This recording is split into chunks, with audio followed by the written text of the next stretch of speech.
Magandang gabi Pilipinas mula sa Pag-asa DWST. Narito na po ang latest sa lagay ng panahon. Trough of low pressure area pa rin ang kasalukuyan po nakaka-apekto sa bansa, partikular yan dito sa may extreme northern Luzon. So kabilang po dito ang Ilocos Norte, kasama ang Apayao, ganun din po ang Cagayan at ang isa ng Batanes, Calayan at Babuyan. Asahan po dyan na makakaranas kayo ng mga mahihina hanggang sa katamtamang pag-ulan, pagkidlat at pagkulog. Dito naman po sa atin sa Metro Manila at sa labing bahagi pa ng Visayas at Mindanao, magpapatuloy po ang good weather condition liban na lamang sa pagkakaroon ng mga pulong-pulong pag-ulan o pagkidlat at pagkulog.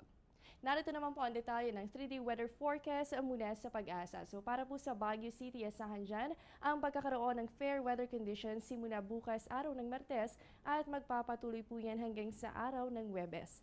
At para naman po dito sa Metro Manila, asahan din natin ang mainit na panahon. Sa katunayan ng agwat ng temperatura sa tatlong araw, yan po ay nasa pagitan ng 25 to 34 degrees Celsius. Asahan din po natin ang mga isolated cases of rain showers and thunderstorms. Sa Metro Cebu naman po, asahan dyan ang fair weather condition for the next 3 days. At para sa Metro Davao, maaliwalas na panahon din po ang aasahan, di ba na lamang sa pagkakaroon ng mga pulupulong pag-ulan o pagkidlat pagkulog, lalo na po yan sa hapon o kaya naman ay sa gabi.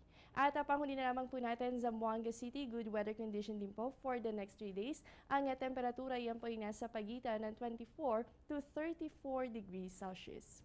Ilang araw na lamang po ay sasalubungin na natin ang buwan ng Hunyo at base po sa climatological records ng Pag-asa para po sa buwan ng Hunyo, ang average number ng tropical cyclone na posibleng pumasok sa loob ng ating Philippine Area of Responsibility ay nasa 2 hanggang 3.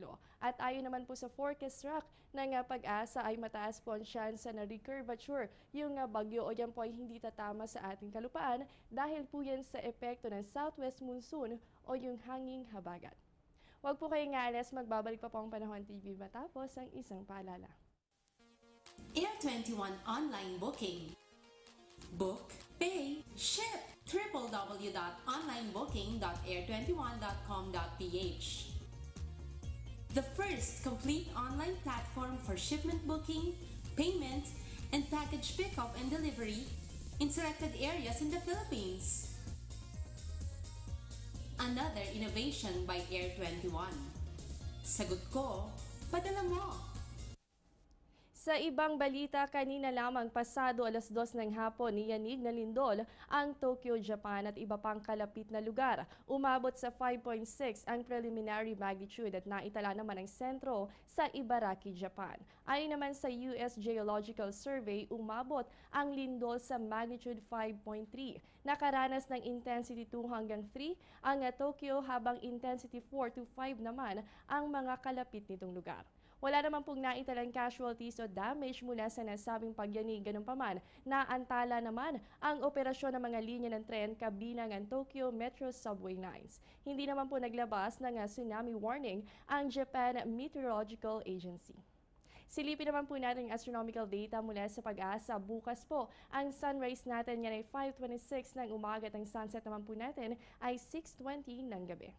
Yan muna ang latest mula dito sa Pag-asa DWST. Manatiling nakatutok sa Panahon TV kung saan walang pinipiling panahon ang pagbibigay impormasyon. Ako pa inyong nakasama, ang inyong weather body, Jessie Basco. Magandang gabi sa inyong lahat.